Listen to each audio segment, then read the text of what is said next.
امام مسلم بن عقیل اپنے 2 شہزادوں کے ساتھ بھوکے پیاسے پورا دن گزارتے رہے، یہاں تک کہ ایک گوشت والے نے کچا گوشت آپ کو دیا تھا، اس کے علاوہ کوئی چیز آپ کو نہیں ملی۔ عزیزان گرامی، امام مسلم بن عقیل تھکے ہارے شام کے وقت ایک خاتون بوڑھی عورت تھی، اس کی عمر 80 سال کے قریب ہے، وہ اپنے گھر کے باہر بیٹھی تھی، اس نے دیکھا امام مسلم بن عقیل کو، فوراً کھڑی ہو گئی اور اپنے گھر میں دعوت دیا، کہا آپ میرے گھر کے مہمان بن جائیں۔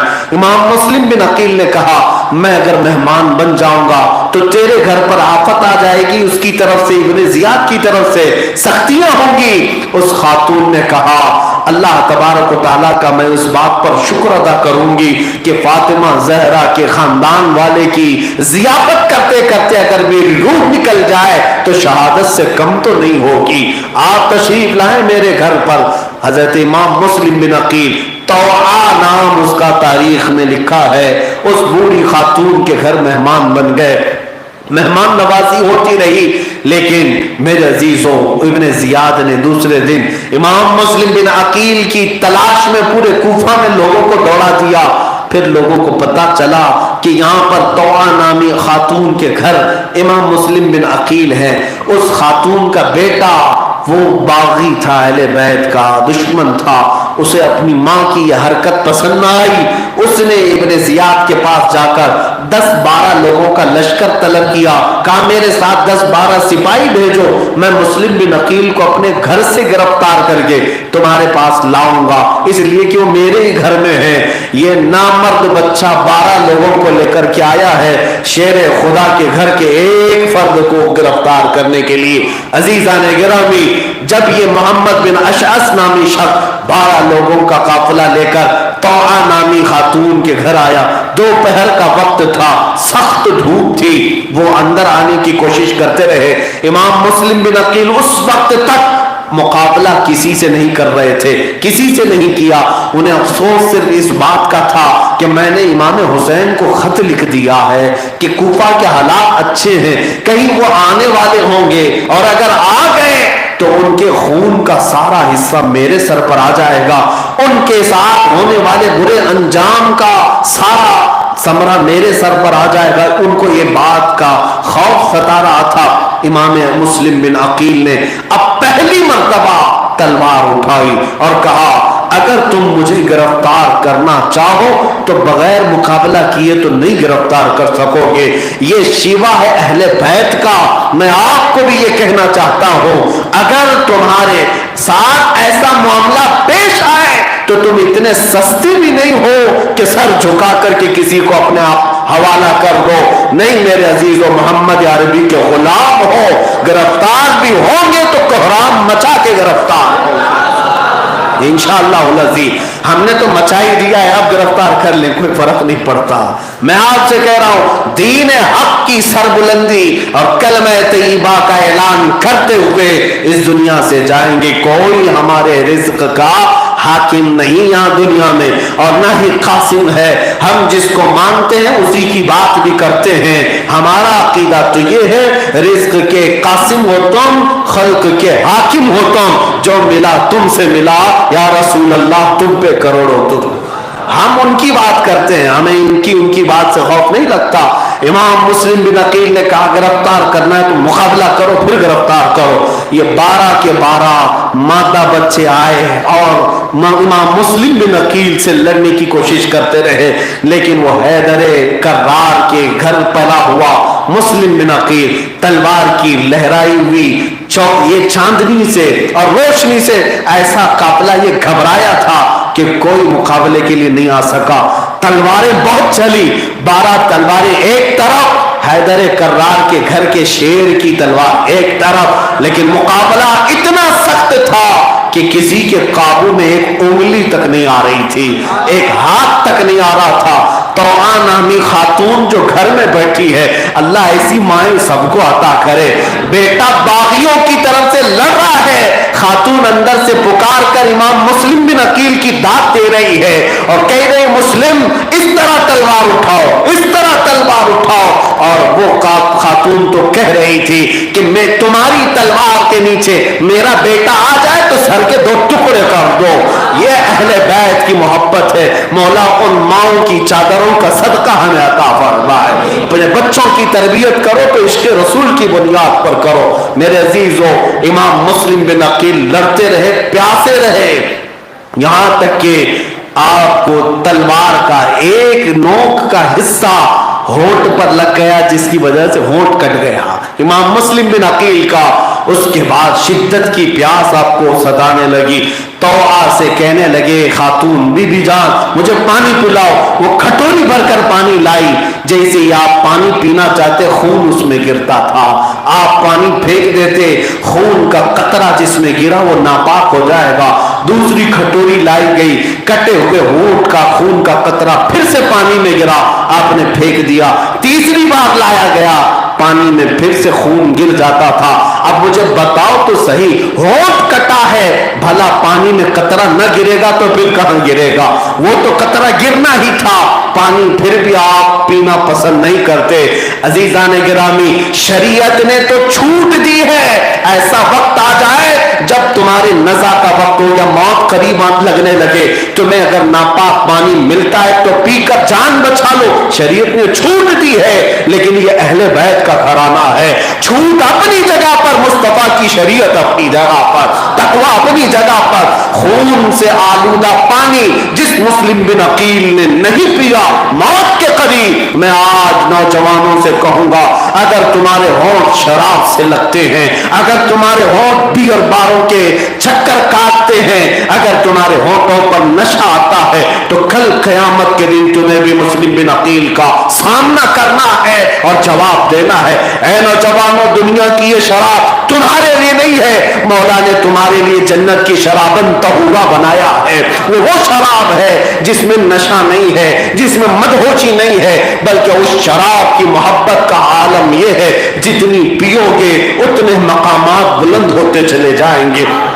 اس شراب کے لیے دنیاوی شرابوں کو ٹھوکر مارو۔ مسلم بن عقیل کے ساتھ جب یہ معاملات ہونے لگے، اخیر میں ظالموں نے پینترا بدلا، داؤ چلا، جو حاجمین تمام حربوں کے طریقوں کو اپناتے ہیں ظالم اور باطل جماعتیں، کہا مسلم ہم تمہارے سے صلح کریں گے، جنگ نہیں کریں گے، صلح کریں گے۔ صلح میں بہت سارے بھید چھپے ہوتے ہیں، صلح کریں گے۔ بات یہ ہے کہ تم بھی تلوار رکھو گے، ہم بھی تلوار رکھیں گے۔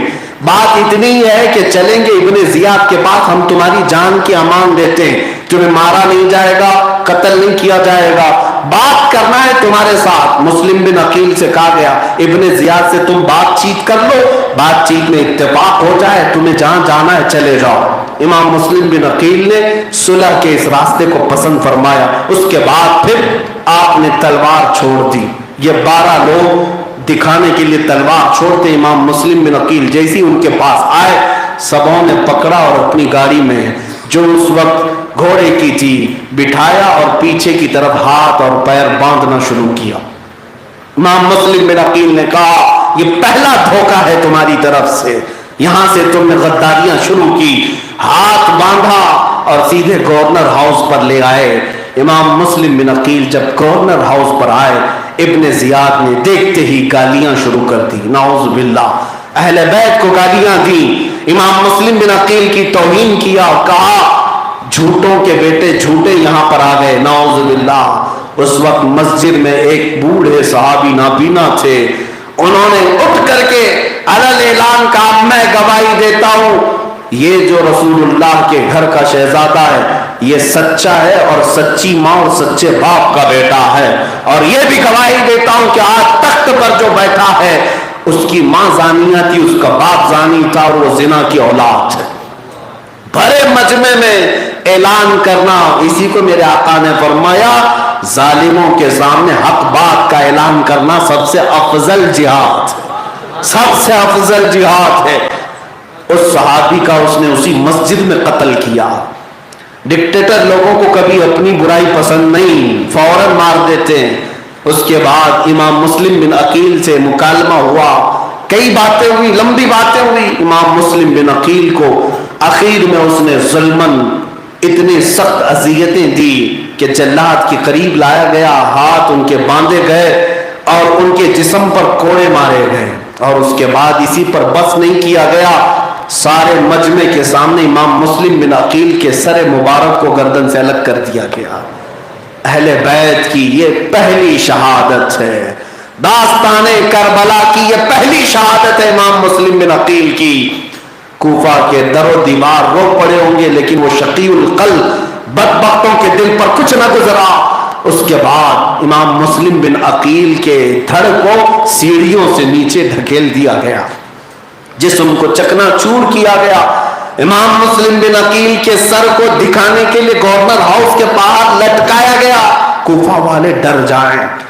یہ ہیبت تاریخی، یہ موب لنچنگ اسی کو تو کہتے ہیں۔ مارو، ویڈیو بناؤ، پھیلاؤ تاکہ ہیبت تاری ہو جائے، لوگوں میں دہشت تاری ہو جائے۔ یہ حقیقی دہشت گرد ہیں۔ یہ کام تو کوفہ والے بھی کر رہے تھے۔ جس کے پاس طاقت تھی، جس کے پاس تخت تھا، جس کے پاس حکومت تھی، اہل حق کو مارا اور ان کے سروں کو لٹکا کر کے شاہراہ عام پر نظارہ کروایا لوگوں کے سامنے کہ لوگ دیکھیں اور ڈر جائیں، ہمارا ایسا انجام نہ ہونے پائے۔ لیکن ایک بات میں ضرور کہوں گا ہے میرے عزیزوں، ان ظالموں کو اگر لگتا ہے کہ کسی کے ٹکڑے کر کے ایمان چھین لیں گے تو ایسا نہیں، منافق ڈریں گے، ایمان والے کبھی نہیں ڈریں گے۔